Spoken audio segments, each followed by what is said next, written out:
Assalamualaikum warahmatullahi wabarakatuh. Bismillahirrahmanirrahim. Innal hamdalillah nahmaduhu wa nasta'inuhu wa nastaghfiruh wa na'udzu billahi min shururi anfusina wa sayyiati a'malina. Man yahdihillahu fala mudilla lahu wa man yudlil fala hadiya lahu. وأشهد أن لا إله إلا الله وحده لا شريك له وأشهد أن محمدا عبده ورسوله يا أيها الذين آمنوا اتقوا الله حق تقاته ولا تموتن إلا وأنتم مسلمون يا أيها الناس اتقوا ربكم الذي خلقكم من نفس واحدة وخلق منها زوجها وبث منهما رجالا كثيرا ونساء واتقوا الله الذي تساءلون به والأرحام إن الله كان عليكم رقيبا يا أيها الذين آمنوا اتقوا الله وقولوا قولا سديدا يصلح لكم أعمالكم ويغفر لكم ذنوبكم ومن يطع الله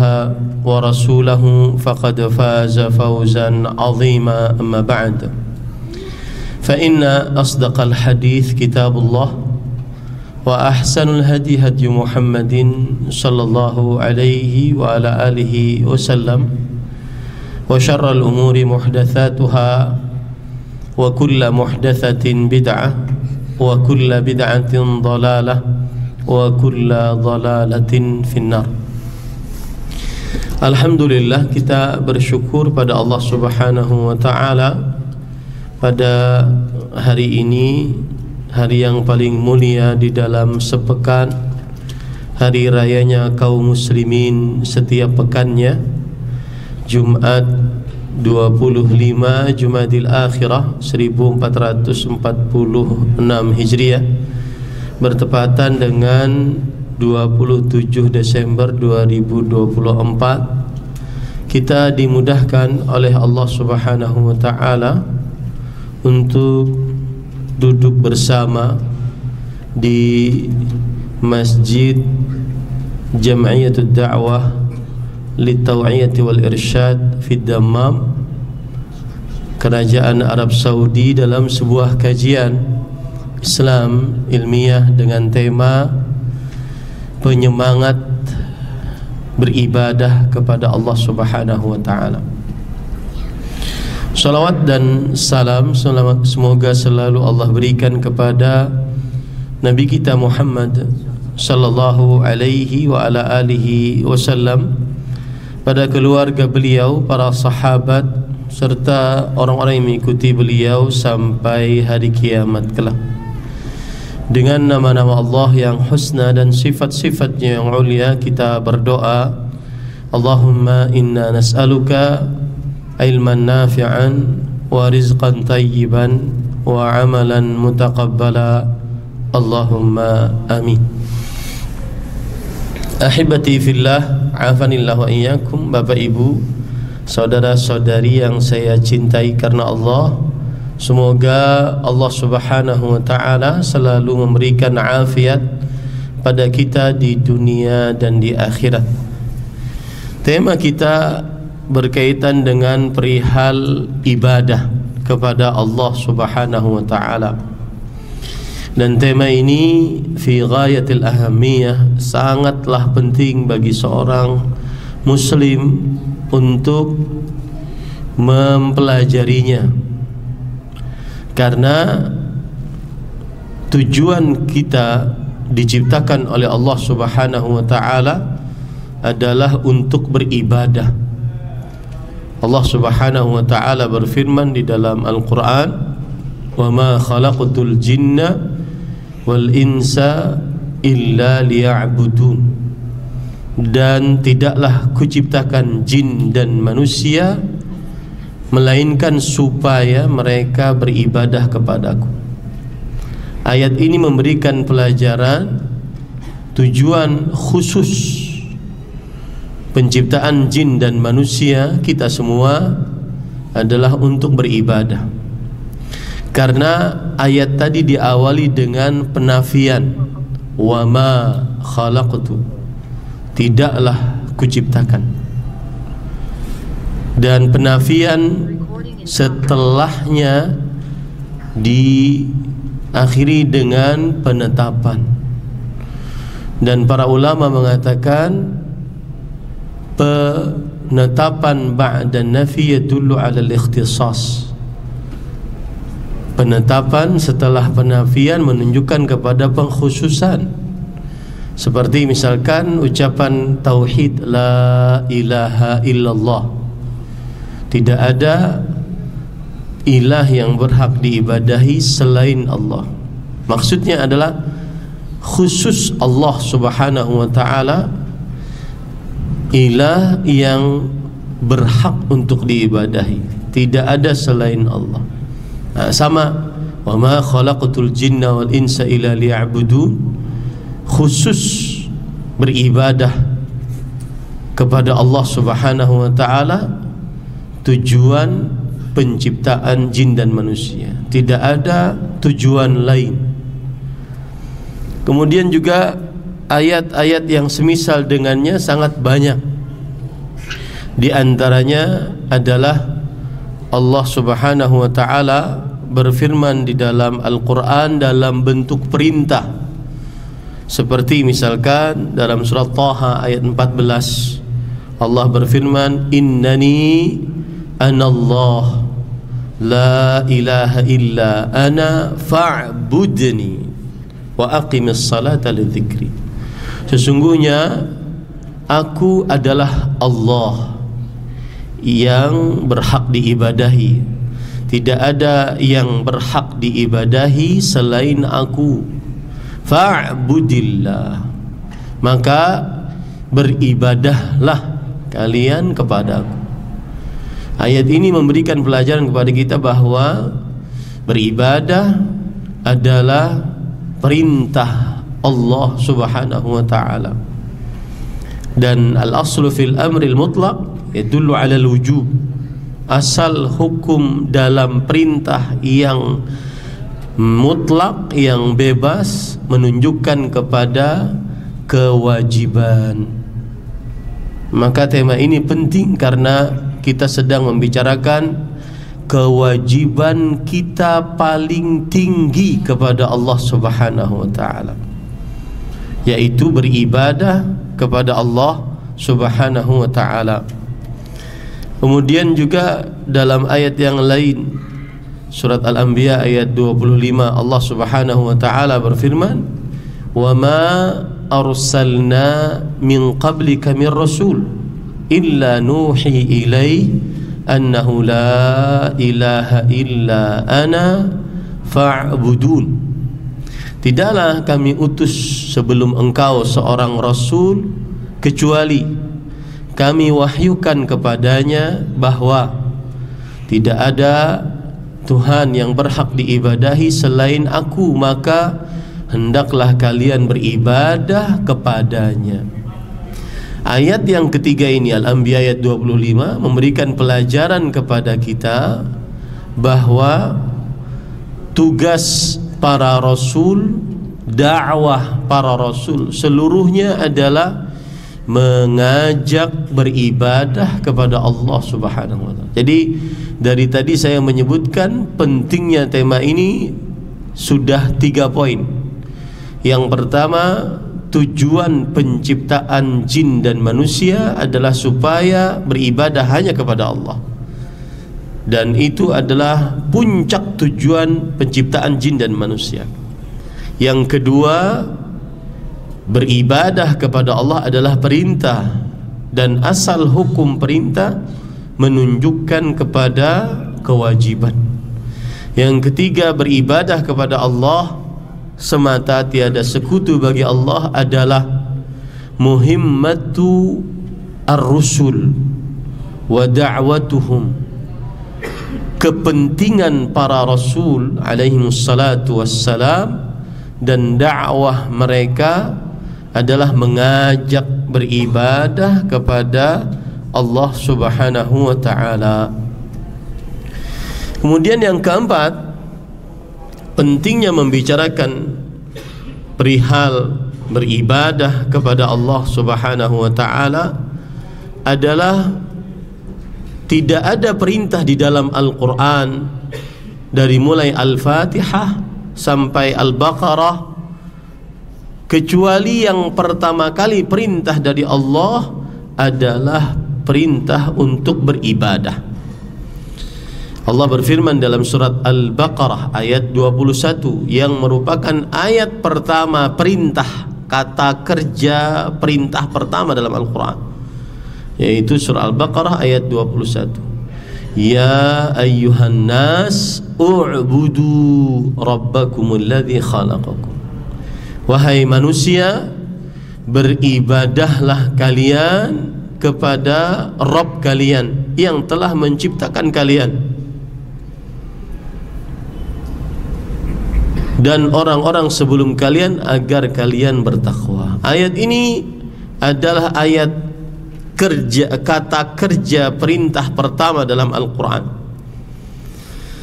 Dan kata kerja perintah pertama adalah perihal beribadah kepada Allah Subhanahu wa ta'ala. Jadi dari 4 poin ini sangat penting kita membicarakan tentang beribadah kepada Allah Subhanahu wa ta'ala. Kemudian bisa ditambahkan dengan pentingnya tema ini, yaitu berkaitan dengan kita sudah dikabarkan oleh Rasul sallallahu alaihi wasallam bahwa ada masa dalam beramal ibadah, masa semangat, dan ada masa dalam beribadah, masa futur.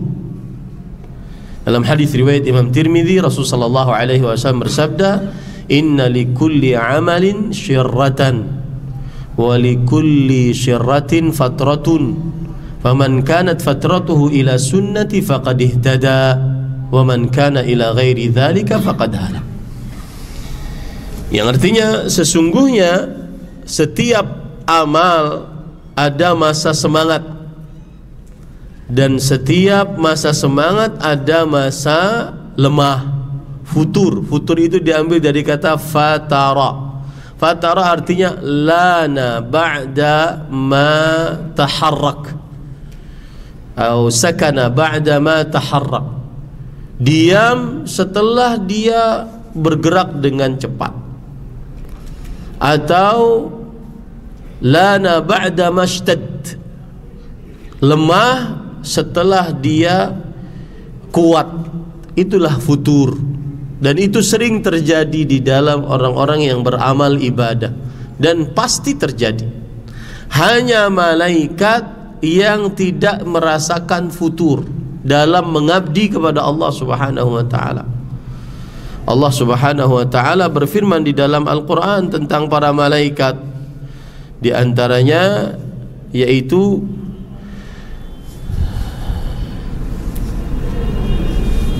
Allah berfirman tentang malaikat yang senantiasa bertasbih kepada Allah Subhanahu wa ta'ala, yusabbihuna al-laila wan nahar la yafturun.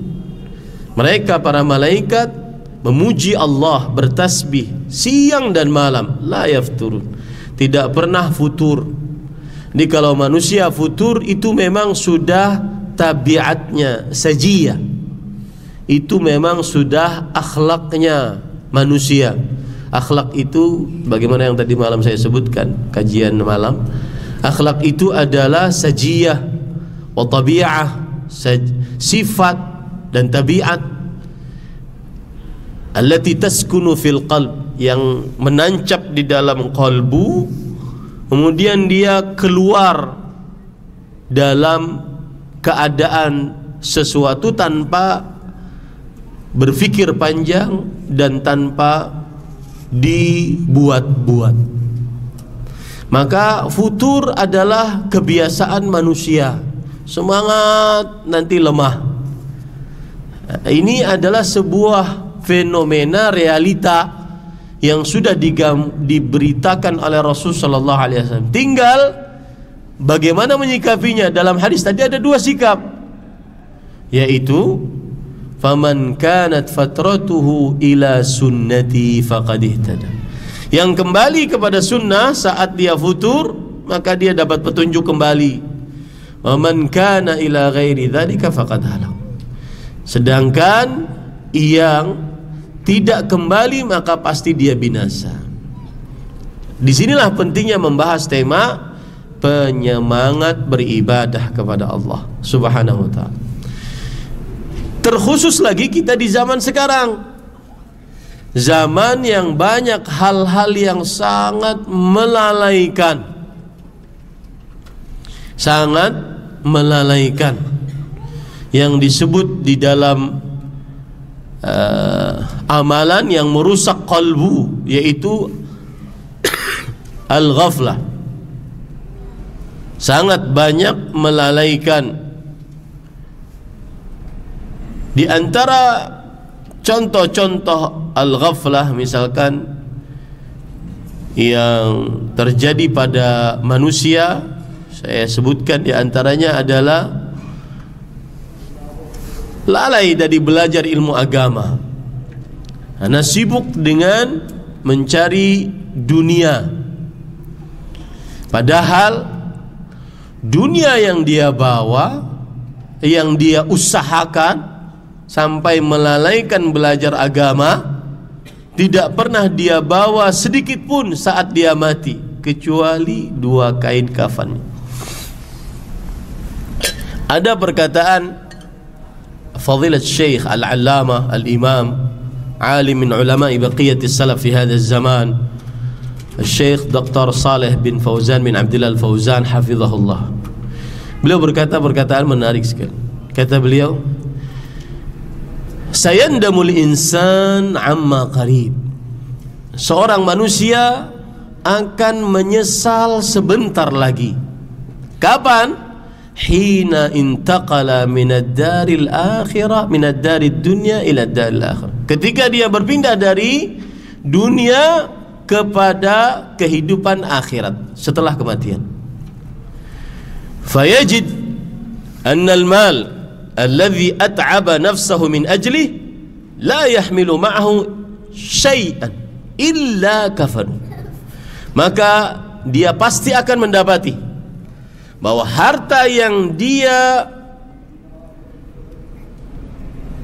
usahakan, yang membuat dia resah selama ini, tidak akan dia bawa sama sekali kecuali 2 kain kafannya. Maka para ikhwan dirahmati oleh Allah, salah satu bentuk kelalaian diantaranya adalah lalai belajar ilmu agama karena dunia, lalai membaca Al-Quran. Dan subhanallah para ikhwah, setiap yang dekat dengan Al-Quran pasti mulia, apapun itu. Jibril, pembawa Al-Quran dari Allah Subhanahu wa ta'ala kepada Nabi Muhammad sallallahu alaihi wasallam, menjadi malaikat yang paling mulia. Nabi Muhammad sallallahu alaihi wasallam penerima wahyu dari Allah, menjadi Rasul ulul azmi paling mulia. Ramadan, bulan diturunkannya Al-Quran, menjadi bulan paling mulia. Tidak ada bulan disebutkan dalam Al-Quran kecuali Ramadan. Lailatul Qadar, diturunkannya Al-Quran pada malam tersebut, menjadi malam paling mulia. Penghafal Quran menjadi manusia paling mulia jika dia mengamalkan dan ikhlas di dalam menghafalnya. Semua yang ada interaksinya dengan Al-Quran pasti mulia. Nah, ada orang lalai dengan Al-Quran yang mulia ini, berhari-hari, berpekan-pekan, bertahun-tahun jauh dari Al-Quran. Tidak pernah hidupnya atau lisannya, matanya melihat kepada mushaf. membaca Al-Quran. Ini sebuah kelalaian.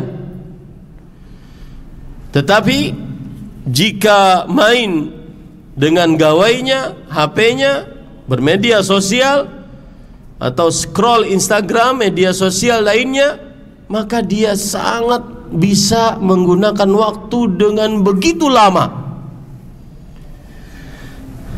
Di antaranya juga lalai berzikir kepada Allah Subhanahu wa taala.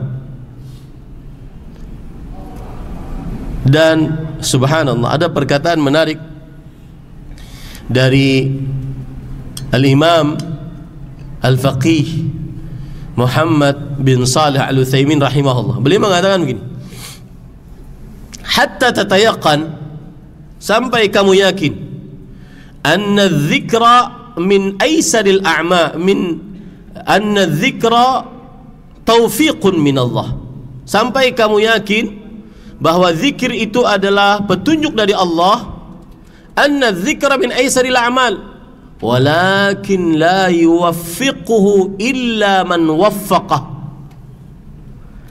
bahwa zikir termasuk dari amalan paling mudah, menggerakkan lisan, tetapi tidak ada yang diberi petunjuk untuknya kecuali yang tidak ada yang mengerjakan hal tersebut kecuali yang diberi petunjuk oleh Allah Subhanahu wa taala. Zikir. Bahkan Syekhul Islam Ibnu Taimiyah rahimahullah pernah ditanya, apa amalan sunnah yang paling utama setelah mengerjakan amalan wajib? Beliau menjawab, hadza yakhtalifu bihasabil insan wa qudratihi. Ini berbeda-beda antara manusia satu dengan yang lainnya. Walakin al-ulama'a qad ajma'u ala anna an-nafilah afdhalul nawafil ba'da al-fariidhah zikrullah azza wa jalla. Ini berbeda-beda di antara satu dengan yang lainnya. Amalan wajib sudah dikerjakan, ingin mengerjakan amalan sunnah, apa yang paling afdal? Berbeda-beda satu dengan yang lainnya. Kemudian beliau mengatakan, tetapi para ulama bersepakat bahwa tidak ada amalan yang paling utama setelah mengerjakan amalan wajib, dan hampir semuanya bisa mengerjakannya, yaitu berzikir kepada Allah Subhanahu wa taala. Tapi berapa banyak orang yang berzikir kepada Allah Subhanahu wa taala? Dan Rasul sallallahu alaihi wasallam bersabda, "Matsalul ladzi yadhkur rabbahu wal ladzi la yadhkur rabbahu kamatsalil hayy wal mayyit." Perumpamaan orang yang berzikir kepada Allah dengan orang yang tidak berzikir kepada Allah seperti orang yang hidup dengan orang yang mati. Syattana bainahuma. Sangat jauh perbedaan antara orang hidup dan orang mati. Lalai berzikir. Kenapa? Karena banyak yang melalaikan. Terutama yang sangat jelas di kita adalah di zaman kita media sosial. Kemudian juga lalai dari meletakkan niat saat beramal. Ini juga kelalaian, karena ketidakilmuan yang ada di dalam diri seseorang. Dan masih banyak kelalaian-kelalaian tersebut. Inilah yang menyebabkan tema ini penting untuk dibahas, penyemangat beribadah kepada Allah Subhanahu wa taala. Baik, para ikhwan yang dirahmati oleh Allah Subhanahu wa taala, kita sekarang ingin masuk penyemangat yang pertama dari beribadah kepada Allah Subhanahu wa taala.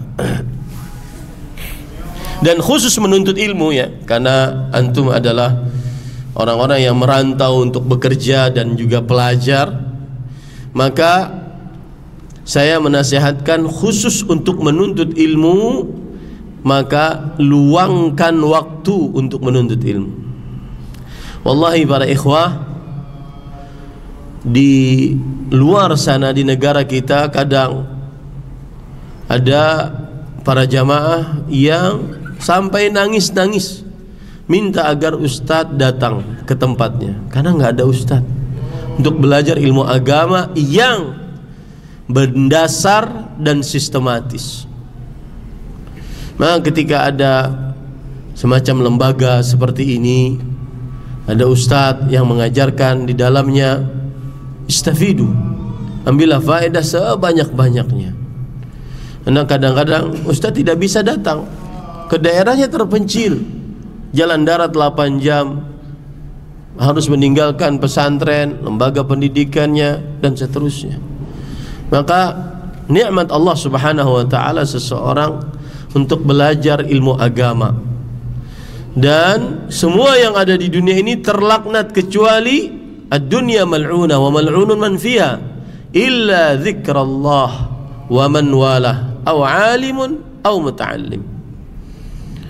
Dunia ini terlaknat dan terlaknat orang-orang yang ada di dalamnya kecuali berzikir kepada Allah atau orang-orang yang menyediakan tempat untuk berzikir kepada Allah, atau seorang alim dan seorang yang belajar ilmu agama. Ini Bapak Ibu, saudara-saudari yang dimuliakan oleh Allah Subhanahu wa ta'ala. Sekarang kita masuk kepada tema tentang penyemangat beribadah kepada Allah Subhanahu wa ta'ala. Yang pertama adalah kita harus memahami tentang waktu sebagai modal beribadah kepada Allah. Memahami karakteristik waktu sebagai modal beribadah kepada Allah Subhanahu wa ta'ala. Harus paham betul tentang waktu. Para ulama mengatakan waktu ada 3 sifatnya. Yang pertama, al-waktu idza jaa la ya'ud. Waktu kalau sudah datang dia tidak akan pernah bisa kembali. Saya melihat kawan-kawan mahasiswa yang sekarang belajar umurnya baru belasan, 19, 20. Seakan-akan kita ingin kembali, akan tapi tidak bisa dan tidak akan pernah bisa kembali. Walau kita bayar dengan sebumi emas, tidak akan pernah bisa kembali. Itu sifat waktu. Jadi penyemangat ibadah adalah mengenal betul karakteristik waktu. Salah satu sifat waktu adalah tidak akan pernah bisa kembali. Ya laitas syabab ya'udu yawman fa ukhbiru bima fa'ala al-mashib. Alangkah indahnya kalau masa muda kembali walau 1 hari. Aku akan beritahukan apa yang sudah dilakukan oleh uban-uban yang banyak ini. Maka gunakan waktu sebaik-baiknya, karena dia kalau sudah datang tidak akan pernah bisa kembali. Saya tadi mulai jam 15.30. Tidak akan pernah bisa kembali setengah jam yang sudah lewat. Bayar dengan apapun, tidak akan pernah bisa kembali. Maka gunakan waktunya sebaik-baiknya, terutama untuk beribadah kepada Allah Subhanahu wa ta'ala. Kemudian sifat waktu yang kedua adalah sari'ul inqidha. Waktu itu sangat cepat berlalu, terutama di akhir zaman. Karena Rasulullah sallallahu alaihi wasallam pernah bersabda tentang waktu dan tentang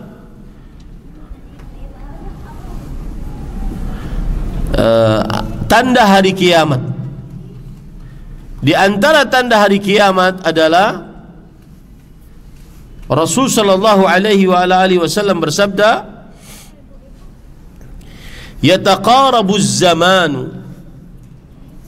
Waktu akan mendekat, cepat sekali berlalu, tidak terasa sudah 10 tahun, 11 tahun, 12 tahun.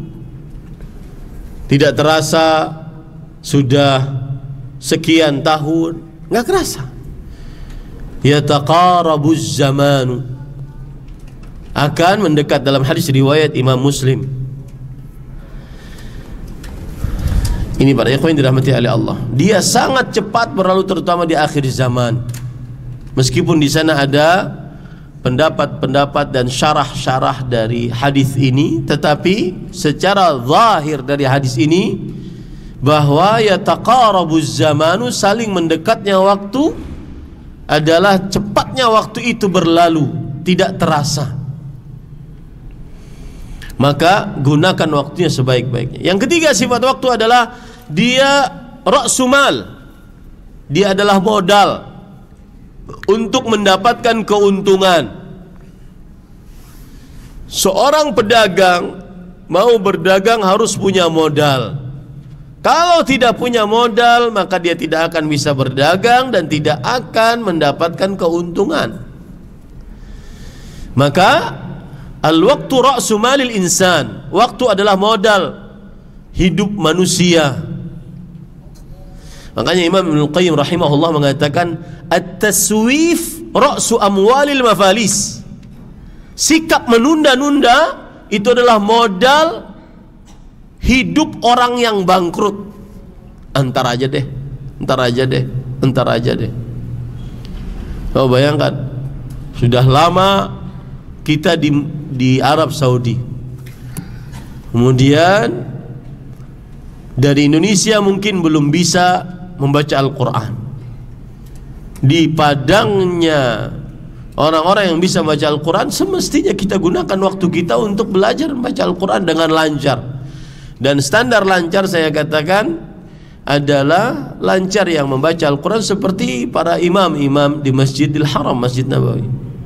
Standar lancarnya seperti Imam Sudais di Mekah, yang satu juz bisa baca setengah jam. Itu lancar. Jangan ngaku lancar kalau sebelum itu. Yang kalau bulan Ramadan dia bisa hatam 1 kali, 2 kali, 3 kali. Maka sayang waktunya terbuang begitu percuma, dan dia habis modalnya. Ada perkataan menarik dari Fadilat Syekh Abdul Razak bin Abdul Muhsin ketika beliau berbicara tentang kematian. Yang mana kematian menunjukkan habis waktu. Perhatikan baik-baik. Beliau mengatakan, wal mautu huwal faisal baina hadhihi dar wa daril qarar. Kematian adalah pembatas paling jelas antara kehidupan dunia dengan kehidupan yang sebenarnya. Dunia sementara. Ingat baik-baik itu. Ya. Jangan pernah menyombongkan dengan duniamu, dia sementara. Seperti yang sudah kita katakan tadi, dia tidak akan bisa dibawa kecuali cuma dengan kain kafan. Kemudian beliau mengatakan, wal fasilu baina waqtil amal wal jaza. Kematian adalah pembeda antara waktu beramal dengan waktu mengambil ganjaran dari amal tadi. Wa huwal haddul fariq baina taqdimi zat wa mulaqati jazaih. Dan dia adalah batas yang membedakan antara pengumpulan bekal dan mengambil hasil pengumpulan bekal tersebut. Itu waktu semua. Kalau waktu sudah habis, tidak akan pernah kita bisa sujud walau salat walau 1 sujud pun. Tidak akan pernah kita bisa sedekah walau 1 sen pun. Tidak akan kita pernah bisa membaca Al-Quran walau 1 huruf pun. Maka pahami baik-baik tentang waktu, terutama di zaman yang banyak kelalaian sebagaimana sudah saya sebutkan tadi. Dan subhanallah, saya pernah dengar kajian Fadilat Syekh Profesor Dr. Abdul Razak bin Abdul Muhsin. Ternyata keadaan dan fenomena pelalaian waktu di zaman sekarang akibat media sosial sudah sampai ke telinga beliau. Karena saya yakin beliau tidak mempunyai media sosial, tapi otomatis diberitahu orang. Kata beliau dalam sebuah kajiannya, beda antara seorang manusia yang ketika tidurnya, sebelum tidurnya dia baca zikir, baca doa, baca Quran, dan subhanallah sebagai munasabah, kecocokan untuk dibicarakan tentang zikir doa. Tidak ada amalan, perbuatan yang zikirnya sangat banyak kecuali tidur. Antum cek saja. Ya, zikirnya sangat banyak, doanya sangat banyak kecuali tidur. Bahkan ada bacaan Al-Quran sebelum tidur. Bedakan dengan yang seperti ini dengan orang yang tidur di atas hal yang haram sampai tertidur melihat yang haram. Dan itu sudah sampai berita itu ke beliau.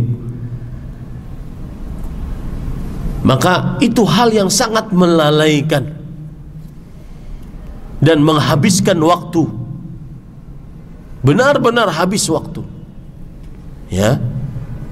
Dan itu tidak bisa menjaganya kecuali yang khasyatullah, takut kepada Allah. Hafalan Al-Quranmu 30 juz, belajar akidah setiap hari yang benar, beribadah kepada Allah sesuai dengan sunnah, tidak akan bisa mencegah kamu melalaikan waktu di malam hari dengan melihat yang haram atau yang mubah sekalian, apalagi yang haram, kecuali satu yang bisa menahan kita untuk hal tersebut, khasyatullah, takut kepada Allah. Apalagi anak-anak yang berumur masih under 20, sudah diberi HP, punya akun media sosial tersendiri, terkumpul dalam grup-grup di media sosial tanpa ada pengawasan sama sekali. Itu sumber keburukan. Dan saya berbicara ini an tajribah. Saya berbicara ini dari sisi pengalaman.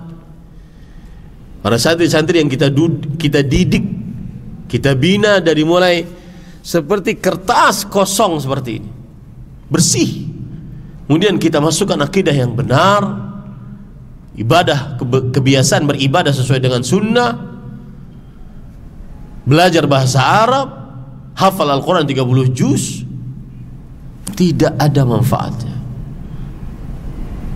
kalau tidak ditegakkan khasyatullah.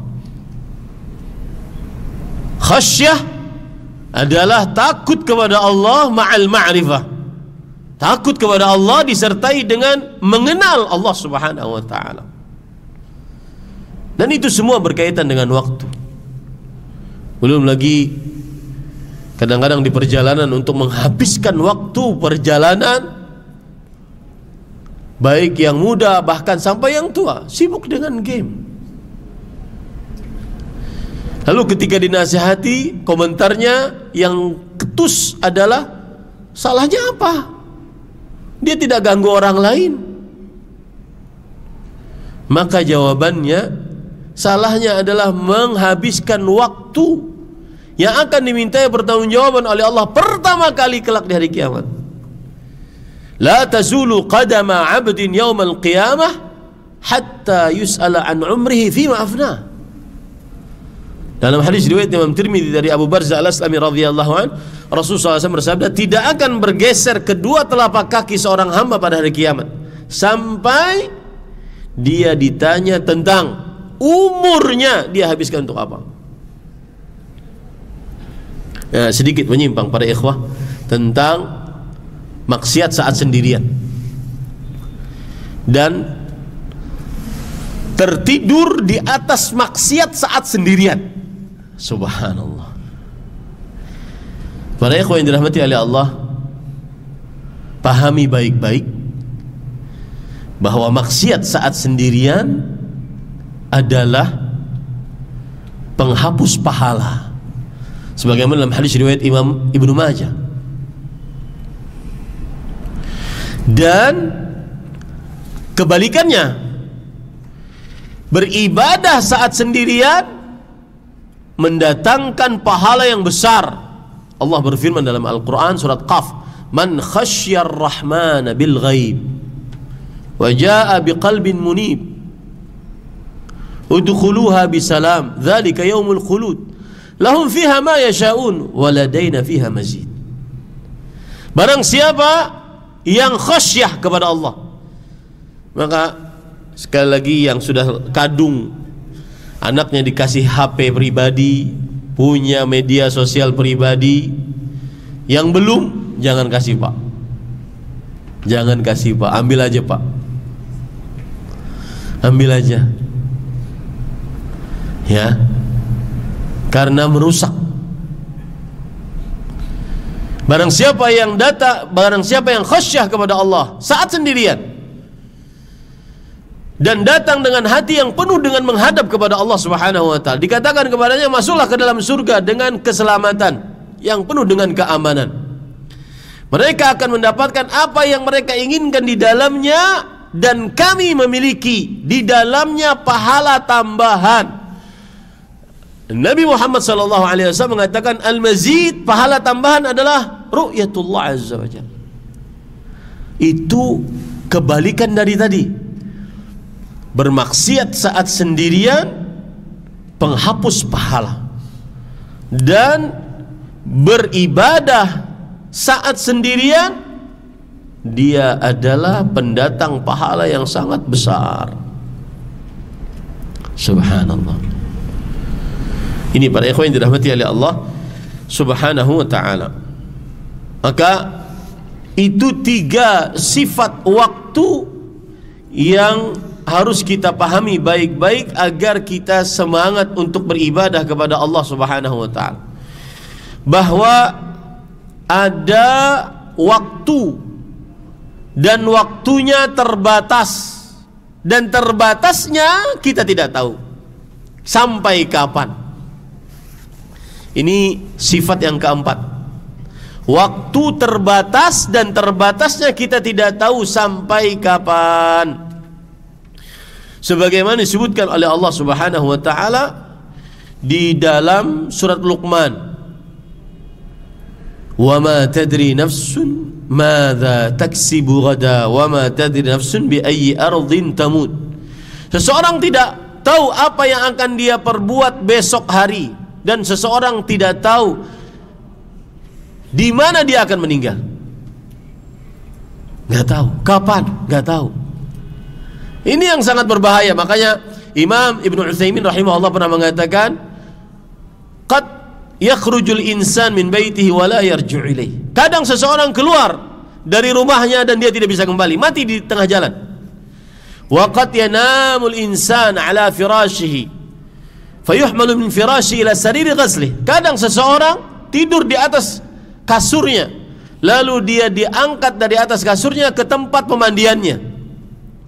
Wa qad yajlisul insan ala kursi maktabihi wa la yaqumu min. Kadang seseorang tidur duduk di atas kursi kantornya dan dia tidak bisa bangun kembali karena mati. Kemudian beliau mengatakan, wa hadhil umur yastaujibu minna an tantahizal fursata bitaubati warruju'i ila Allah. Perkara-perkara seperti ini mengkonsekuensikan kepada kita agar senantiasa selalu kembali kepada Allah Subhanahu wa ta'ala.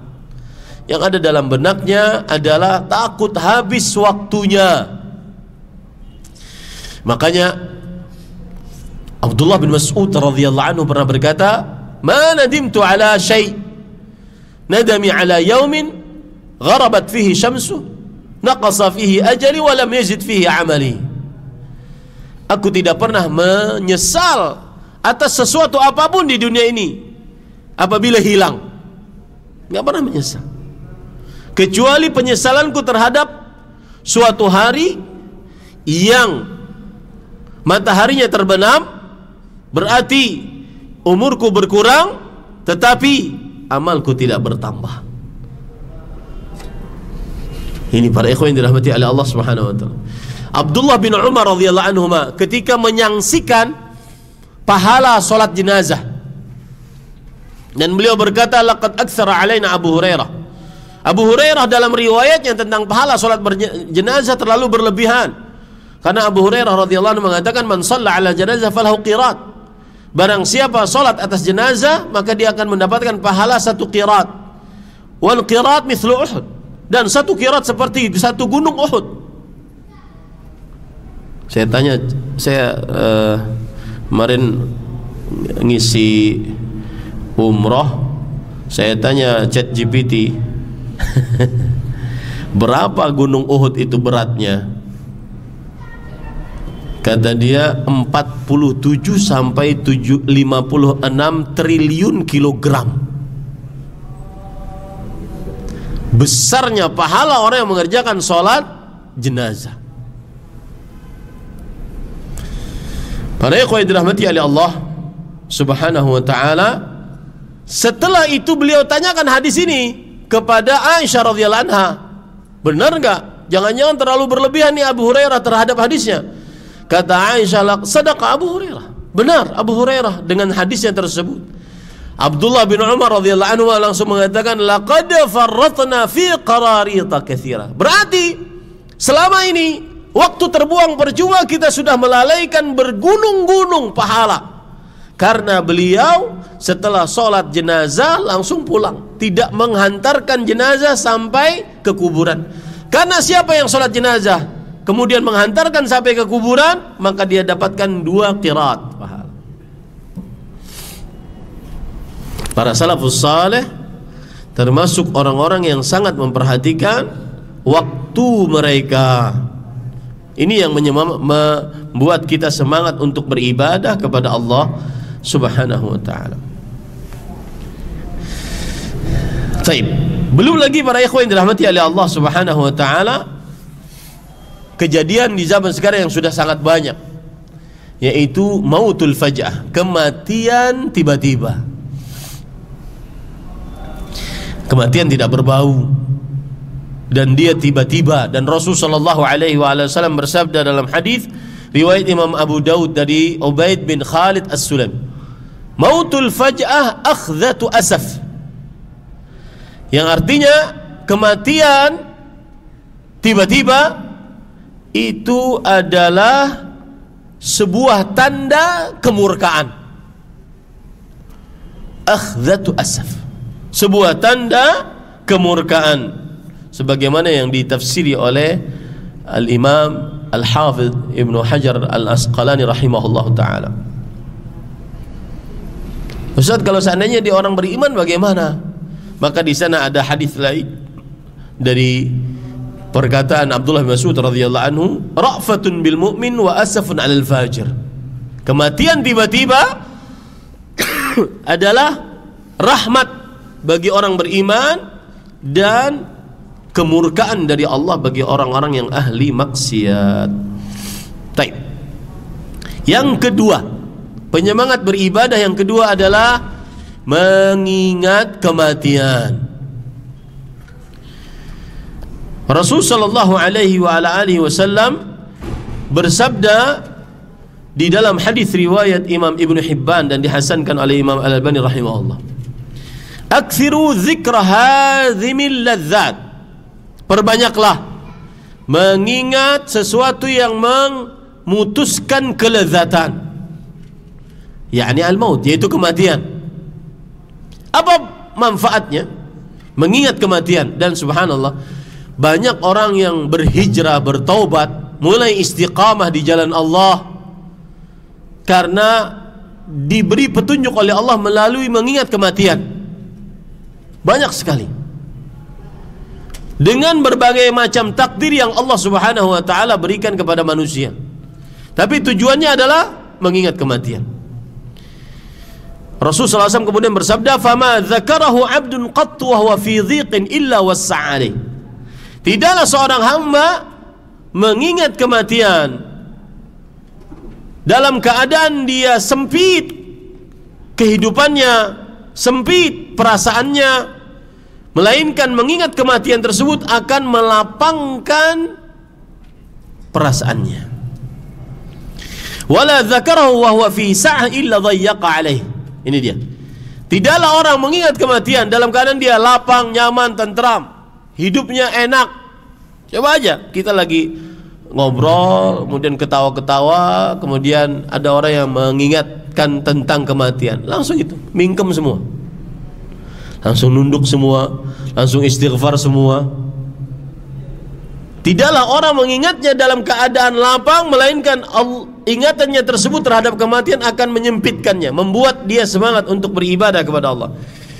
Oleh karena itu, Al-Imam Al-Qurtubi dalam kitab beliau At-Tadhkirah fi Ahwalil Maut wa Umuril Akhirah pernah menyebutkan perkataan seorang ulama besar abad kelima Hijriah, Abu Ali Ad-Daqqaq rahimahullah. Beliau mengatakan, "Man aktsara dzikral maut ukrima bi thalathah."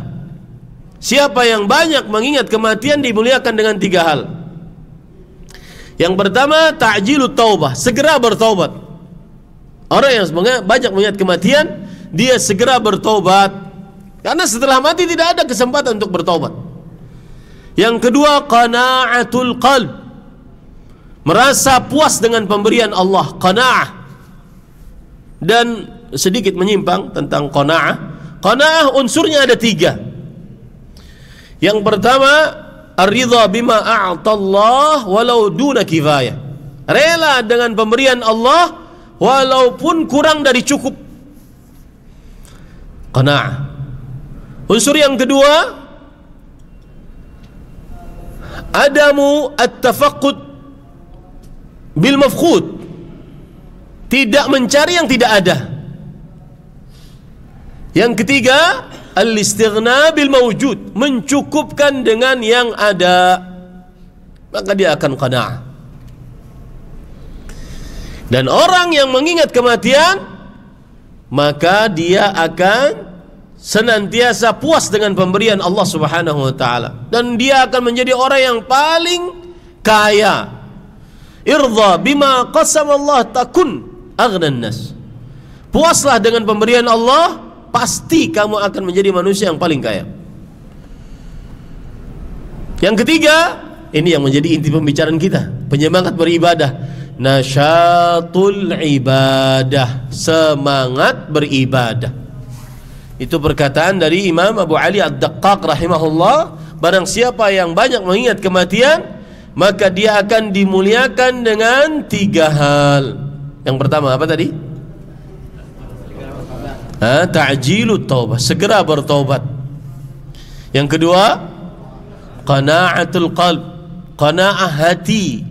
Yang ketiga, semangat beribadah kepada Allah Subhanahu wa taala. Saya pernah, ini pengalaman masih saya ingat banget, subhanallah. Saya waktu itu nggak tahu perusahaannya masih ada atau tidak, dan lupa juga tempatnya di mana. Ada perusahaan pembangkit listrik tenaga laut. Oh, di mana? Daerah mana? Ada yang tahu? Saya pernah ke sana. Mungkin ya. Pokoknya orang Indonesia banyak di situ. Kemudian ceramahlah saya. Kumpul-kumpul, karena memang tidak ada janjian untuk kajian, tapi saya masuk saja, sok kenal sok dekat gitu ya, masuk saja, kemudian minta kumpul, memperkenalkan diri, ada yang sana sambil rokokan ya. Pokoknya kita masuk saja, ingin berdakwah. Kemudian saya katakan, semoga bisa jaga sholat ya Pak, bekerja seperti ini. Ada yang nyeletuk, mungkin beliau tidak ingin membantah, akan tetapi beliau ingin berpikir realistis. Ustadz, kita di sini Ustadz sudah banyak keluar duit, maka tugas saya di sini adalah pemburu real dan dolar. Untuk sholat nanti kalau pulang Ustadz ke Indonesia, kalau sudah umur saya 40, saya akan pulang Ustadz, baru saya bertobat kepada Allah. Maka para ikhwan yang dirahmati oleh Allah, lalu saya jawab, ada apa? Bapak bisa yakin bisa pulang umur 40? Langsung tidak bisa menjawab, dan langsung pada waktu itu tertunduk. Pokoknya orang kalau sudah berbicara tentang kematian, maka akan sangat patuh. Kenapa? Karena sesuatu yang tidak bisa terelakkan oleh setiap orang. Kullu nafsin dha'iqatul maut. Setiap yang merasakan, setiap yang bernyawa pasti akan merasakan kematian. Kemudian para ikhwan dirahmati oleh Allah Subhanahu wa taala, yang ketiga, termasuk penyemangat beribadah kepada Allah Subhanahu wa taala adalah mengingat tentang kuburan dan kehidupan yang ada setelah dikubur.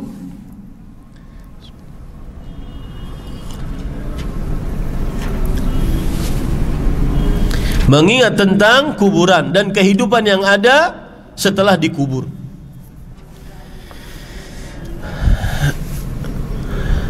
Ada seorang sahabat Rasul sallallahu alaihi wasallam, Utsman bin Affan, diceritakan oleh Hani, mantan budak beliau.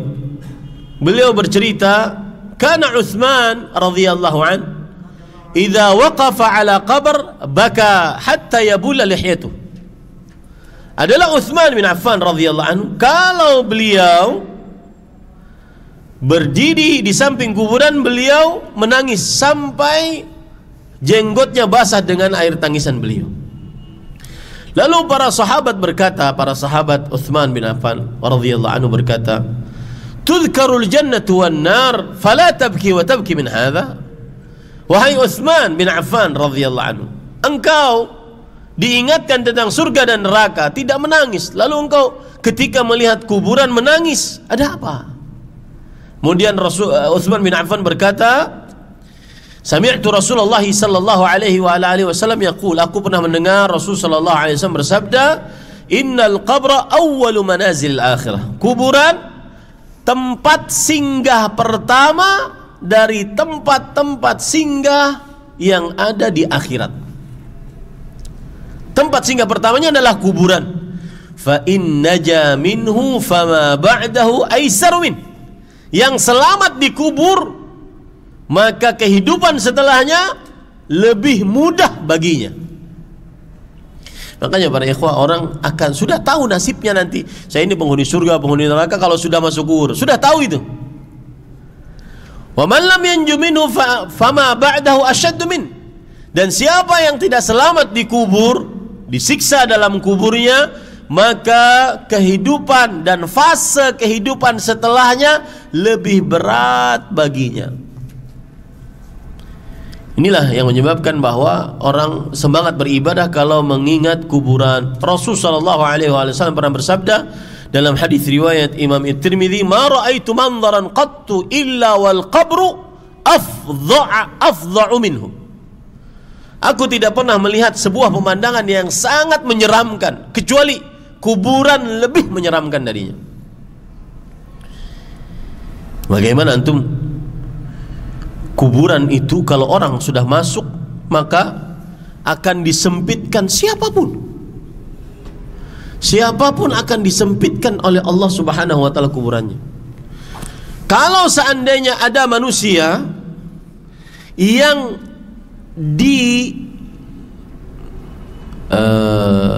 lepaskan dari penyempitan kuburan, maka niscaya Sa'ad bin Mu'adz, beliau yang akan dilepaskan dari penyempitan kuburan.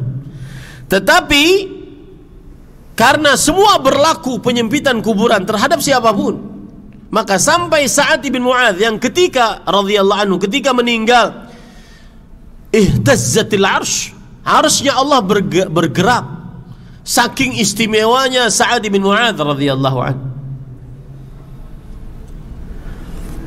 Itu salah satu pemandangan di dalam kubur. Disempitkan kuburannya hatta takhtalifa adla'u, sampai bersatu tulang belulangnya. Sampai bersatu tulang belulangnya sebagaimana hadis Rasul sallallahu alaihi wa ala alihi wasallam. Coba perhatikan para ikhwan yang dirahmati oleh Allah Subhanahu wa ta'ala. Ini keadaan yang ada di dalam kubur ya. Saya bacakan hadis yang diriwayatkan oleh Imam Abu Daud dari Al-Bara' bin Azib, dan juga ini hadis diriwayatkan oleh Imam Ahmad rahimahullah. Nabi Muhammad sallallahu alaihi wa ala alihi wasallam pernah menguburkan seseorang, kemudian beliau dengan tongkat kayu yang kecil beliau menusuk-nusuk ke tanah. Kemudian beliau mengangkat kepalanya, nusuk-nusuk ke tanah, beliau mengangkat kepalanya. Kemudian beliau bersabda, "Ista'idzu billah min azabil qabr." minta perlindungan kalian kepada Allah dari siksa kubur. Minta perlindungan kalian kepada Allah dari siksa kubur. 3 kali beliau berkata seperti itu. Kemudian para ikhwan yang dirahmati oleh Allah Subhanahu wa taala, setelah 3 pertanyaan, lalu setelah itu orang yang beriman bisa menjawab pertanyaannya. Kemudian Allah Subhanahu wa taala, Rasul sallallahu alaihi wasallam bersabda, "An sadaqa 'abdi." Hambaku berkata benar, jawabannya benar.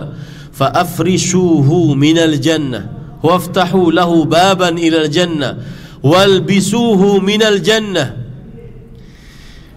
Hambaku telah berkata benar. Bentangkan karpet dari surga. Bukakan untuknya sebuah pintu menuju surga. Pakaikan pakaiannya dari pakaian surga.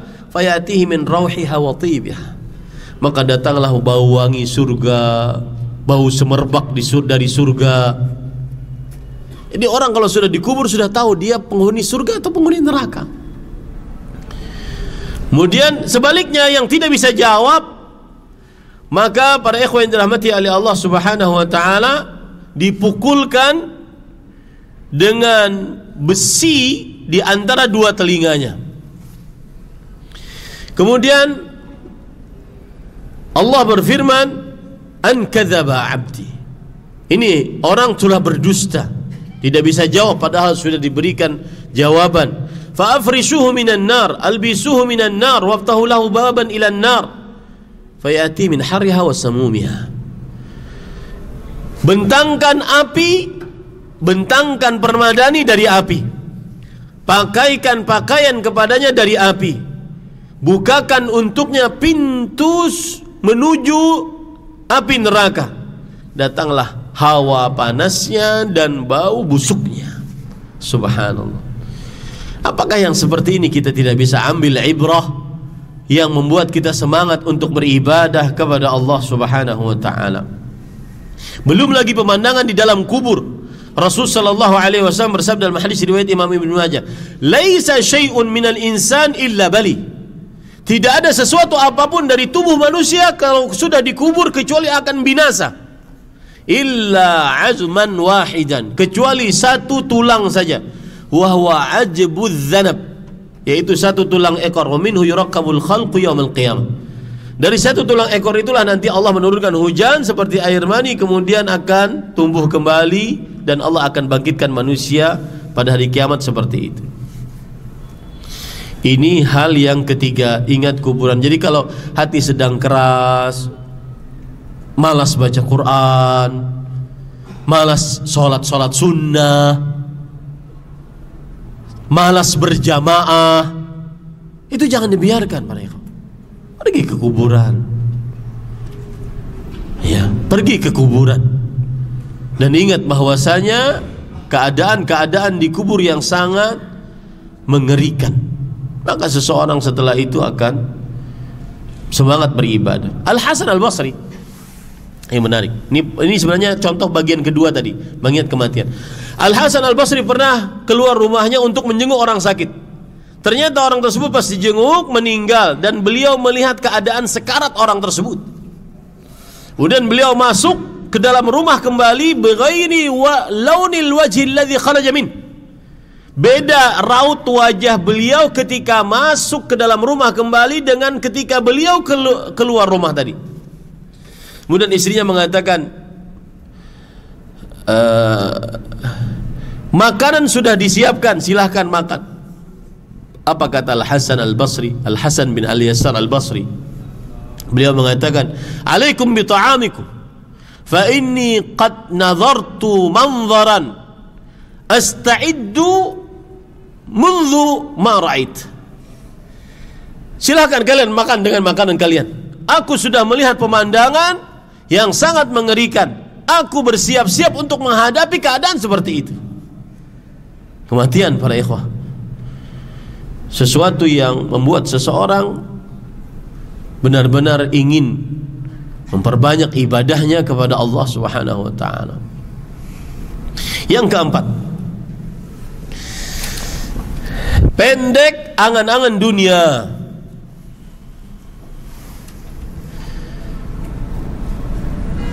Salah satu hal yang menyemangati ibadah kita adalah untuk dunia jangan terlalu tinggi, pendek angan-angan dunia, tetapi tinggilah untuk akhirat.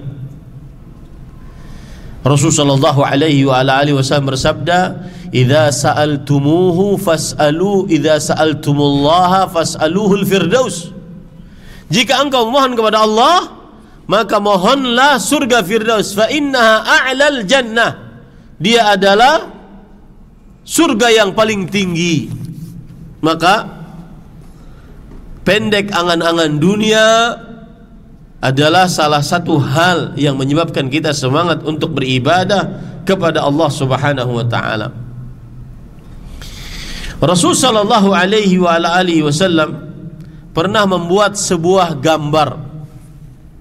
Ya, membuat sebuah gambar. Kemudian gambar tersebut beliau buat sepertiga, seperti ini kira-kira ya.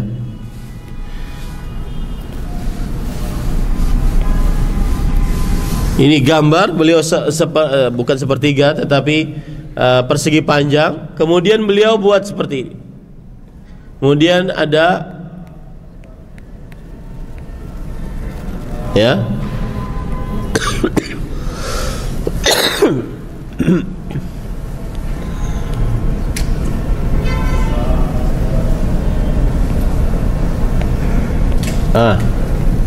Seperti ini. Kemudian ada gambar lurus ini. Kata beliau, hadza ajalullah. Inilah ajal Allah Subhanahu wa taala. Wa hadza amalul insan. Ini angan-angan manusia melewati dari batas ajalnya. Hadza, ini hal-hal yang akan datang kepada manusia. Sakit, sedih, capek, letih. Maka jangan terlalu panjang angan-angan dunia. Adapun akhirat maka harus bercita-cita tinggi, minta surga Firdaus tanpa hisab, tanpa azab, dapat melihat wajah Allah di dalam surga, mendapatkan ridha Allah yang tidak ada kemurkaan setelahnya, berkumpul dengan Nabi dan para sahabatnya. Dan itulah kesuksesan. Allah Subhanahu wa taala berfirman di dalam surat Ali Imran ayat 185, kullu nafsin dha'iqatul maut wa innama tuwaffawna ujurakum yawmal qiyamah faman zuhzi'a 'anil nar wa udkhilal jannah faqad faz. Setiap yang bernyawa akan merasakan kematian, dan sesungguhnya pahala kalian akan diberikan secara sempurna pada hari kiamat. Barang siapa yang dijauhkan dari api neraka, dimasukkan ke dalam surga, maka sungguh ia orang yang benar-benar sukses. Lihat sabda Rasul sallallahu alaihi wasallam yang sangat luar biasa. Kun, jadilah fid dunya ka'annaka gharib.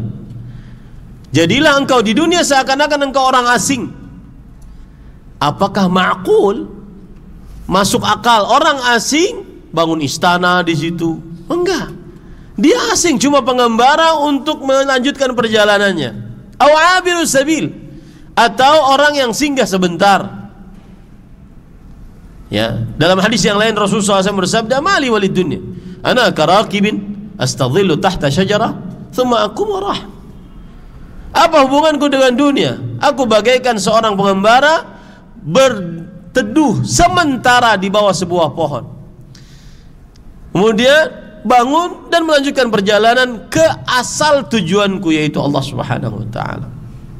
Maka pendek angan-angan dunia termasuk daripada penyemangat untuk beribadah kepada Allah Subhanahu wa taala. Sebentar aja, Pak. Apalagi kematian tadi kita tidak mengetahuinya.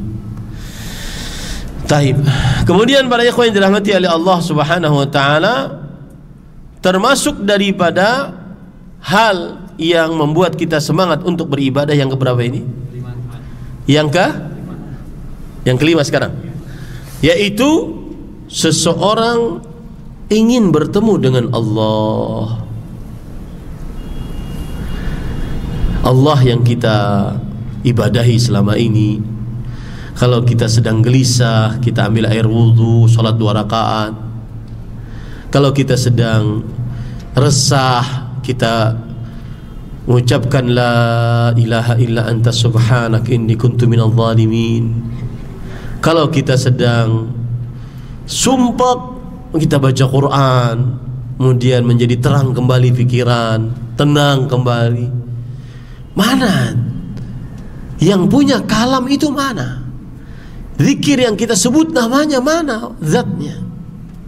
Kita ingin bertemu dengan yang memberi rizki kepada kita. Bahkan subhanallah, ini sedikit tentang rizki ya para ikhwan. Ada perkataan para ulama salaf di dalam kitab Hilyatul Awliya. Beliau mengatakan, qala ba'dus salaf, sebagian ulama salaf mengatakan, kuntu janinan fi batni ummi. Aku dulu sebagai seorang janin di dalam kandungan ibuku.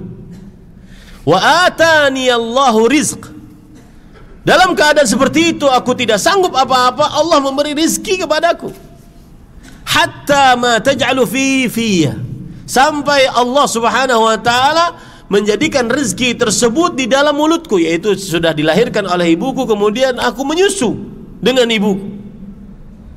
Kemudian kata ulama salaf tersebut, fa idza kaburt, lalu ketika aku sudah besar, punya tangan, punya kaki, bisa usaha, kemudian asa'tu dhanni bi rabbi fa ayyu 'abdin asyarru minni. Asa'tu dhanni bi rabbi. Lalu kemudian aku berburuk sangka kepada Allah, Allah tidak akan memberikan rezeki kepadaku. Maka hamba mana yang lebih buruk daripada aku kalau begitu? Bayangkan, seorang janin, bayi, diberi rezeki oleh Allah Subhanahu wa taala. Masa ketika kita sudah besar kita takut kepada Allah Subhanahu wa taala dari rezekinya? Allah tidak akan ngasih kepada Allah Subhanahu wa taala. Maka para ikhwan yang dirahmati oleh Allah Subhanahu wa taala, orang yang ingin semangat beribadah kepada Allah Subhanahu wa taala, maka dia harus benar-benar mengingat bahwa Allah Subhanahu wa taala menciptakan dia untuk beribadah kepada Allah Subhanahu wa taala, sehingga dia semangat untuk beribadah kepada Allah Subhanahu wa taala.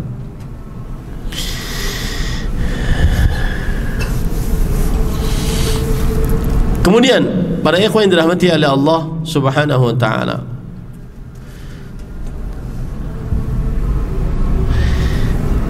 yang ketiga, yang terakhir, yang ke-6, agar kita semangat beribadah kepada Allah adalah berdoa kepada Allah Subhanahu wa taala. Doa jangan pernah diremehkan. Saya pernah dengar cerita menarik tentang doa dan ajaibnya doa dari Fadilat Syekh Abdul Razak bin Abdul Muhsin. Dan subhanallah ya, antum kalau kita menggunakan media sosial untuk kebaikan, nih saya akan sangat dapat media sosial, akan sangat dapat kebaikan yang begitu banyak. Beliau pernah bercerita dalam sebuah kajian beliau, jangan pernah remehkan doa, kata beliau. Beliau mengatakan ad-du'a miftah kulli khair. Doa kunci segala kebaikan. Saya pernah diceritakan oleh seseorang tentang keajaiban doa. Jadi orang ini mempunyai teman dekat, mungkin dia mahasiswa atau penuntut ilmu di kota Madinah. Kemana-mana bersama, di kamar bersama, ke majelis ilmu bersama, makan bersama, dan seterusnya. Kemana-mana bersama. Allah bertakdir kemudian terjadi pertikaian di antara mereka berdua. Akhirnya mereka tetap bersama tapi tidak tegur sapa berhari-hari. Lalu tepat di hari Jumat, habis asar seperti ini menjelang maghrib, yang satu di sebelah sana, yang satu sebelah sini, yang satu berdoa kepada Allah Subhanahu. Ya Allah, alif baina qulubina. Ya Allah, rapatkan hati kami lagi, damaikan kami. Kata orang tersebut, ya Syekh, tidaklah saya menurunkan tangan kecuali teman saya yang marah datang kepada saya dan mengatakan halalkan saya. Ajaib doa para ikhwan. Salah satu yang bisa menyemangati kita berdoa, berdoalah kepada Allah Subhanahu. Allahumma a'inni ala dzikrika wa syukrika wa husni ibadatik. Allahumma ati nafsi taqwaha wa zakkiha anta khairu man zakkaha anta waliha wa maulaha. Ya Allah, berikan kepadaku ketakwaannya. Engkau adalah seberi dan sucikanlah dia.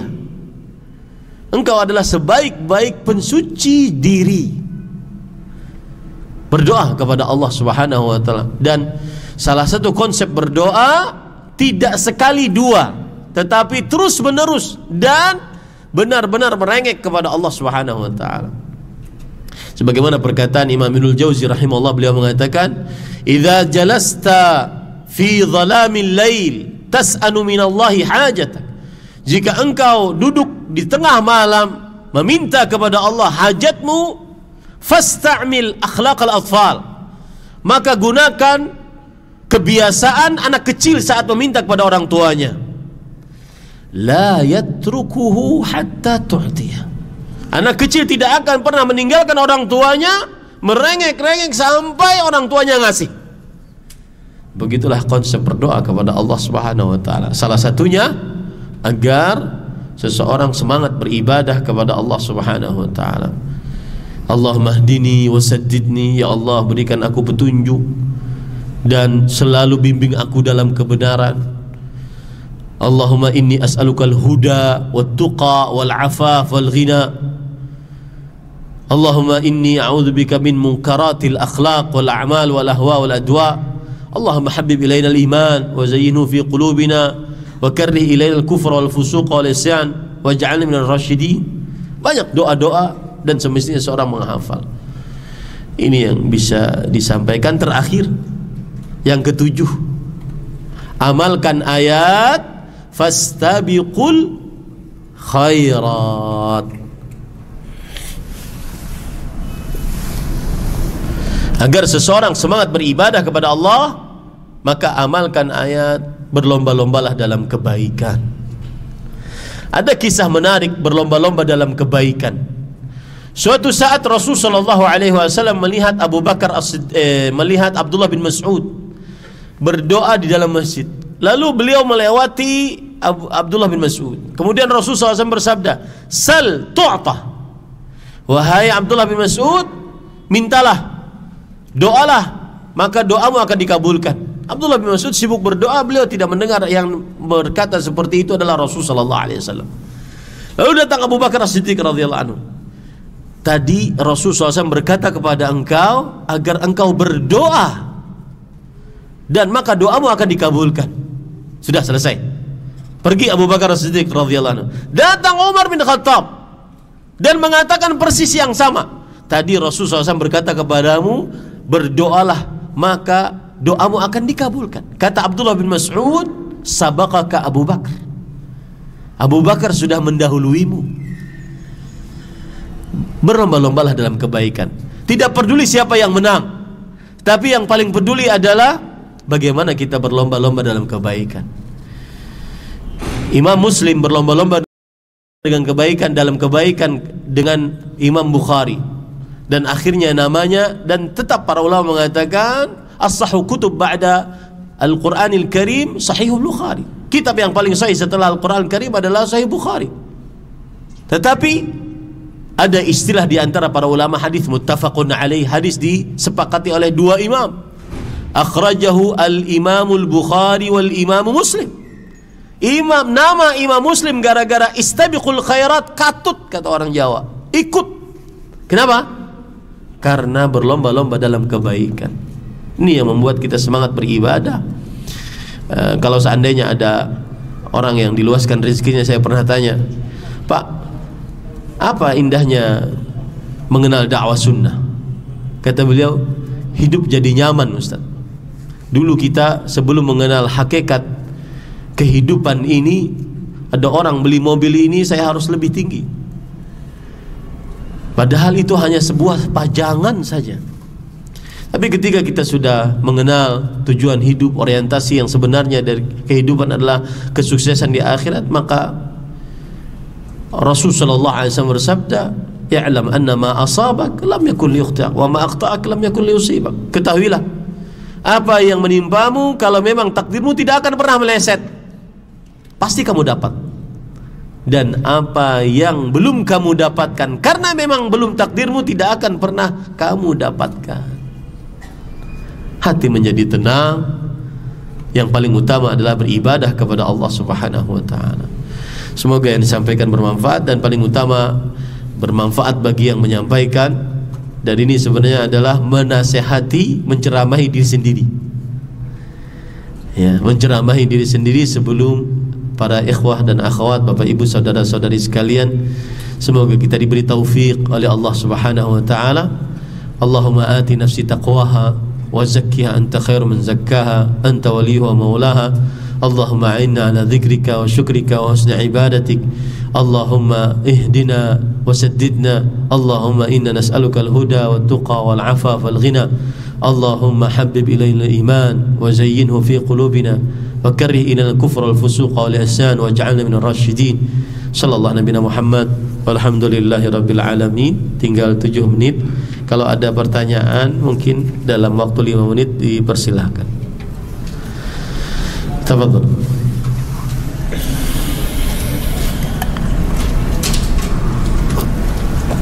Ada pertanyaan?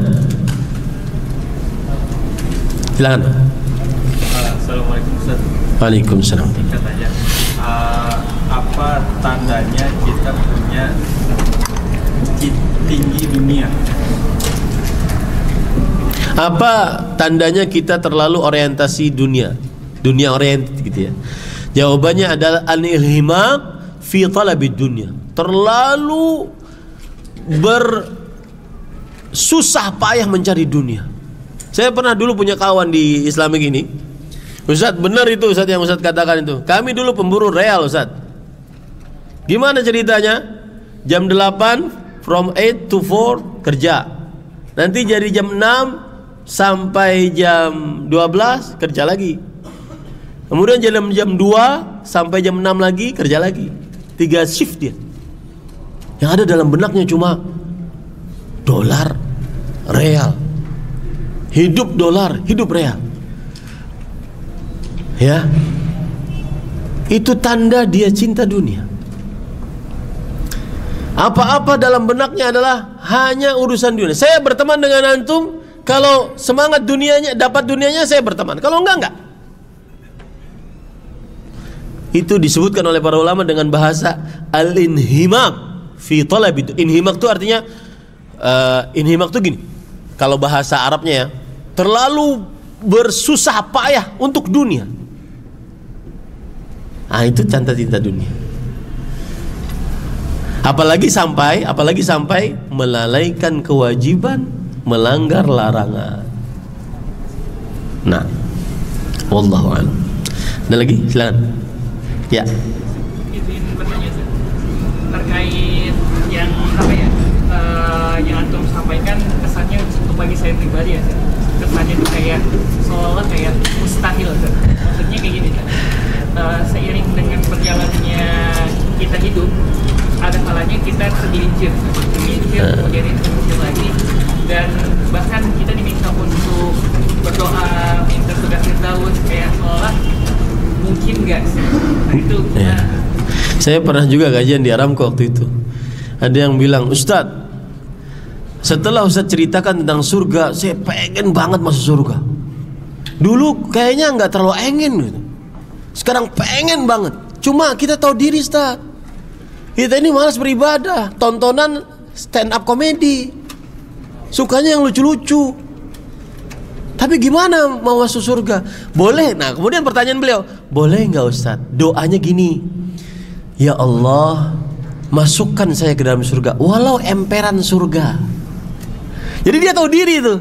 Nah, persis seperti yang antum bilang tadi. Ya, tahu diri kita nih. Tapi kan kita bermaksiat, susah. Maka jawabannya para ikhwah, di dalam agama Islam yang sempurna ini ada konsep taubat.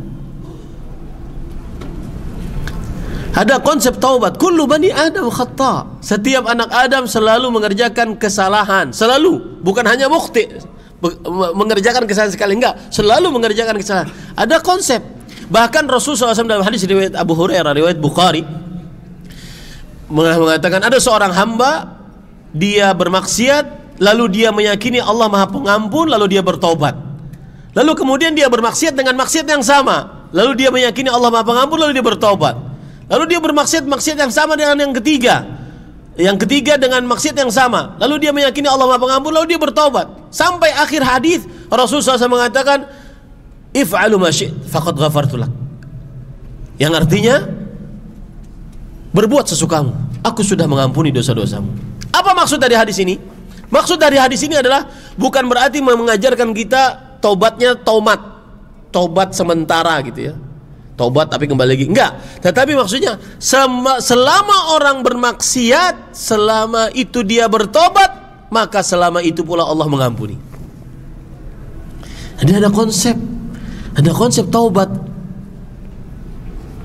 atas kesalahan-kesalahan kita.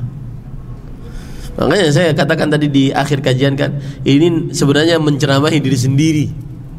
Karena saya yakin, paham bahwa yang seperti itu kalau kita lakukan semuanya jadi malaikat kita. Tapi ada kadang ketergelinciran. Ya, ada kadang-kadang sudah semangat nih, jatuh lagi.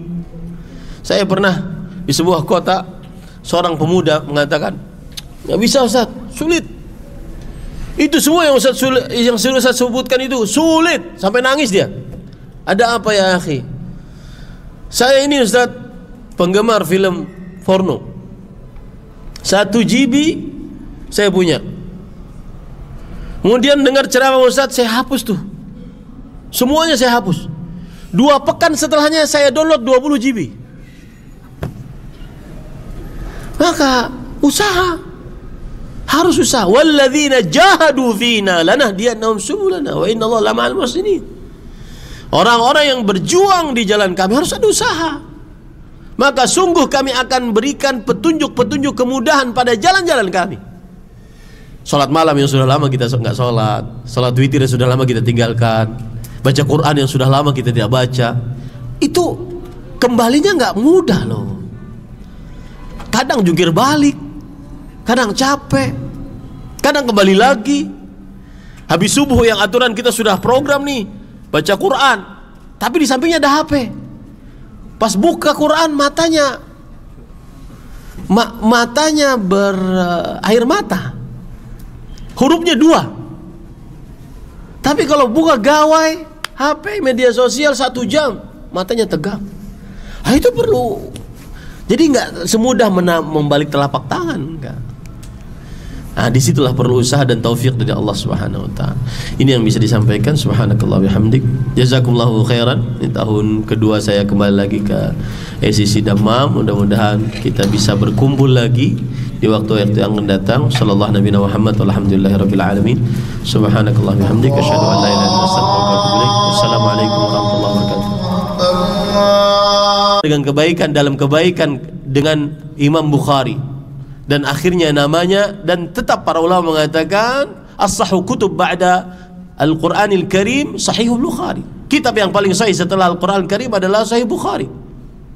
Tetapi ada istilah di antara para ulama hadis, muttafaqun alaih, hadis disepakati oleh 2 imam. Akhrajahu al-Imamul Bukhari wal Imam Muslim.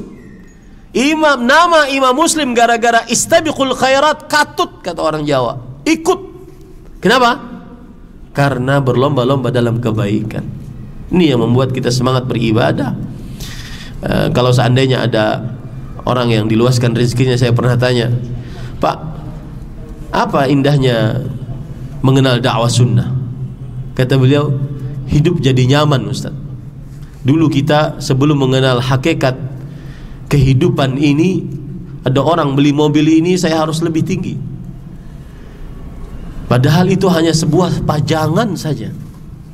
Tapi ketika kita sudah mengenal tujuan hidup, orientasi yang sebenarnya dari kehidupan adalah kesuksesan di akhirat, maka Rasul sallallahu alaihi wasallam bersabda, "Ya'lam anna ma asabak lam yakun liyukhta' wa ma akhta'ak lam yakun liyusibak." Ketahuilah, apa yang menimpamu kalau memang takdirmu tidak akan pernah meleset, pasti kamu dapat. Dan apa yang belum kamu dapatkan, karena memang belum takdirmu, tidak akan pernah kamu dapatkan. Hati menjadi tenang, Yang paling utama adalah beribadah kepada Allah Subhanahu wa taala. Semoga yang disampaikan bermanfaat, dan paling utama bermanfaat bagi yang menyampaikan. Dan ini sebenarnya adalah menasehati, menceramahi diri sendiri. Ya, menceramahi diri sendiri sebelum para ikhwah dan akhwat, bapak ibu saudara-saudari sekalian. Semoga kita diberi taufik oleh Allah Subhanahu wa taala. Allahumma ati nafsi taqwaha wa zakkiha anta khairu man zakkaha anta waliyuha wa maulaha. Allahumma a'inna ala dzikrika wa syukrika wa husni ibadatik. Allahumma ihdina wa saddidna. Allahumma inna nas'aluka al-huda wa tuqa wal afafa wal ghina. Allahumma habbib ilayna al-iman wa zayyinhu fi qulubina wa karrih ilayna al-kufra wal fusuqa wal isyan waj'alna minal rasyidin. Sallallahu nabiyana Muhammad walhamdulillahi rabbil alamin. Tinggal 7 menit. Kalau ada pertanyaan mungkin dalam waktu 5 menit dipersilahkan. Tafadhol.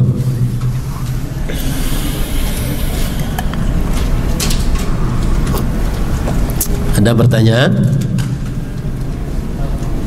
Silakan. Assalamualaikum Ustaz. Waalaikumsalam. Katanya, apa tandanya kita punya tinggi dunia? Apa tandanya kita terlalu orientasi dunia oriented gitu ya?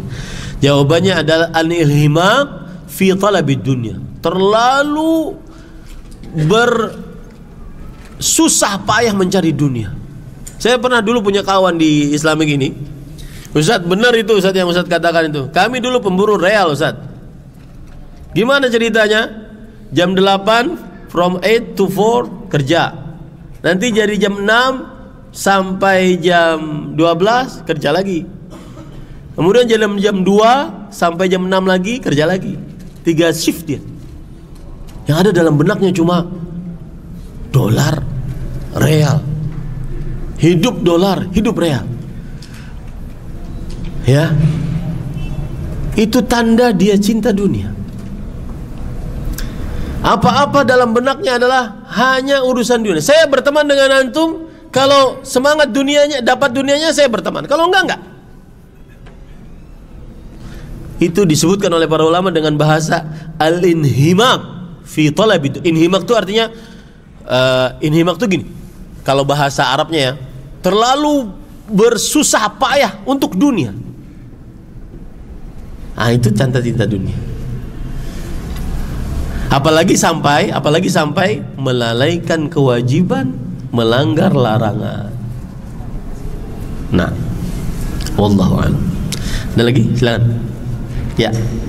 Izin bertanya terkait yang apa ya, yang antum sampaikan, kesannya untuk bagi saya pribadi ya, kesannya itu kayak seolah kayak mustahil. Maksudnya kayak gini, seiring dengan berjalannya kita hidup, ada kalanya kita tergelincir, kemudian itu tergelincir lagi, dan bahkan kita diminta untuk berdoa minta surga Firdaus, kayak seolah mungkin nggak sih? Nah, itu ya.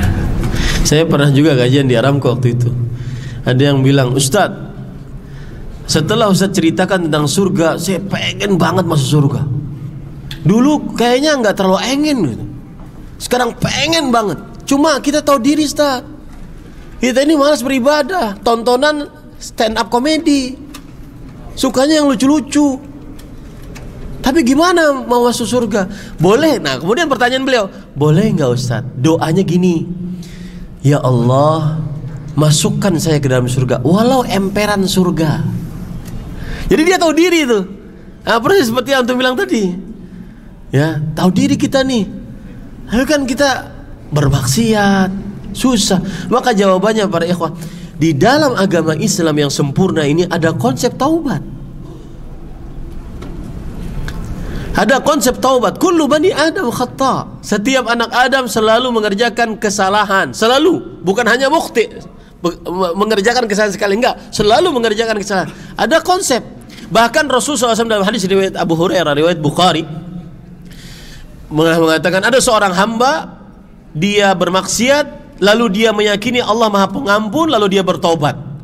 Lalu kemudian dia bermaksiat dengan maksiat yang sama. Lalu dia meyakini Allah Maha Pengampun, lalu dia bertobat. Lalu dia bermaksiat yang sama dengan yang ketiga. Yang ketiga dengan maksiat yang sama. Lalu dia meyakini Allah Maha Pengampun, lalu dia bertaubat. Sampai akhir hadis Rasulullah SAW mengatakan, if'alu ma syi'ta faqad ghafartu lak. Yang artinya, berbuat sesukamu, aku sudah mengampuni dosa-dosamu. Apa maksud dari hadis ini? Maksud dari hadis ini adalah bukan berarti mengajarkan kita taubatnya taubat sementara gitu ya. Taubat tapi kembali lagi, enggak. Tetapi maksudnya selama orang bermaksiat, selama itu dia bertobat, maka selama itu pula Allah mengampuni. Jadi ada konsep taubat atas kesalahan-kesalahan kita. Makanya saya katakan tadi di akhir kajian kan, ini sebenarnya menceramahi diri sendiri. Karena saya yakin, paham bahwa yang seperti itu kalau kita lakukan semuanya jadi malaikat kita. Tapi ada kadang ketergelinciran, ya, ada kadang-kadang sudah semangat nih jatuh lagi. Saya pernah di sebuah kota, seorang pemuda mengatakan, nggak bisa Ustaz, sulit. Itu semua yang Ustaz sebutkan itu sulit, sampai nangis dia. Ada apa ya akhi? Saya ini Ustaz penggemar film porno. 1 GB saya punya. Kemudian dengar ceramah Ustaz, saya hapus tuh. Semuanya saya hapus. 2 pekan setelahnya saya download 20 GB. Maka usaha, harus usaha. Walladzina jahadu fina lanahdiyannahum subulana wa innallaha lama'al muhsinin. Orang-orang yang berjuang di jalan kami harus ada usaha. Maka sungguh kami akan berikan petunjuk-petunjuk kemudahan pada jalan-jalan kami. Salat malam yang sudah lama kita nggak salat, salat witir yang sudah lama kita tinggalkan, baca Quran yang sudah lama kita tidak baca, itu kembalinya nggak mudah loh. Kadang jungkir balik, kadang capek, kadang kembali lagi. Habis subuh yang aturan kita sudah program nih, baca Quran, tapi di sampingnya ada HP. Pas buka Quran matanya berair mata, hurufnya 2. Tapi kalau buka gawai HP media sosial 1 jam, matanya tegak. Itu perlu. Jadi nggak semudah membalik telapak tangan, enggak. Nah, disitulah perlu usaha dan taufik dari Allah Subhanahu Wa Taala. Ini yang bisa disampaikan. Subhanakallah bihamdik. Jazakumullahu khairan. Ini tahun kedua saya kembali lagi ke SCC Dammam. Mudah-mudahan kita bisa berkumpul lagi di waktu yang akan datang. Sallallahu Nabi Muhammad. Alhamdulillahirabbil alamin. Subhanakallah bihamdik. Asyhadu an la ilaha illa anta astaghfiruka wa atubu ilaik. Wassalamualaikum warahmatullahi wabarakatuh.